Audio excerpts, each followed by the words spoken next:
नमस्कार। एक बार पुनः मैं आपके समक्ष अपनी अगली अगली कविता लेकर प्रस्तुत हुआ हूँ। मेरी स्वरचित कविता जिसका शीर्षक है मोहित।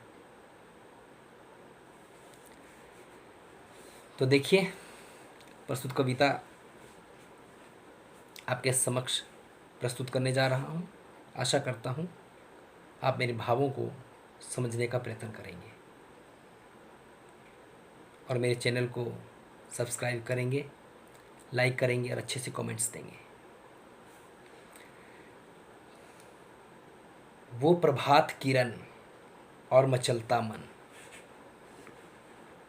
जैसे कोई रोक ना सका और सूर्य ने चांद से मित्रता कर ली। समय का यह अनोखा पल, विधि का यह विचित्र विधान, कुछ भी असंभव नहीं। हम सोचते हैं यह नहीं हो सकता, पर कुछ भी हो सकता है। अब चांद और सूर्य की मित्रता, अजीब यह रिश्ता, और तो और यह समय का ही फेर तो है कि सूर्य अपने प्रकाश को चांद की ही देन समझने लगा है। सूर्य अपने आप में पूर्ण है, स्थिर है। उसका प्रकाश चारों ओर रोशनी देता है, परंतु आज न जाने ऐसा क्यों लगता है कि सूर्य बिना चांद के अपने आप को निरर्थक पाता है, जबकि चांद सूर्य से किरणें लेकर अपनी चांदनी को दिन प्रतिदिन जगमगाता चला जा रहा है। और सूर्य अपने आप को वह समुद्र समझने लगा है जिसकी एक बूंद अगर चली भी जाए तो उसे क्या फर्क पड़ने वाला। परंतु समय बलवान होता है, सूखा पड़ने पर समुद्र भी सूख जाता है। ऐसा सूर्य भूल चुका है। शायद वह चांद पर पूरी तरह मोहित है, पूरी तरह मोहित है।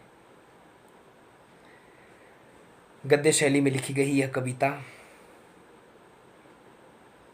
हमारे मन के भावों को व्यक्त करती हुई आपके समक्ष जो है रखी गई है। थोड़ा सा इस पर मैं आपको बताना चाहता हूँ कि ये किन भावों को लेकर ये कविता लिखी गई है। हमारे मन के अंदर के में जो छिपा अहंकार है, जो हमें हर कार्य से भटकाता है, उस बात को स्पष्ट करती है ये कविता। हम किसी पर मोहित होकर, व्यथित होकर अपने वास्तविक कर्म को भूल जाते हैं। हम भूल जाते हैं कि हमने जीवन में क्या करना है और क्या कर रहे हैं। कई बार हम इतना आगे निकल जाते हैं कि पिछली स्मृतियाँ, पिछले सुख पल जो हमसे जुड़े हैं, उन्हें भूल नहीं पाते, व्यथित होते हैं, दुखी होते हैं।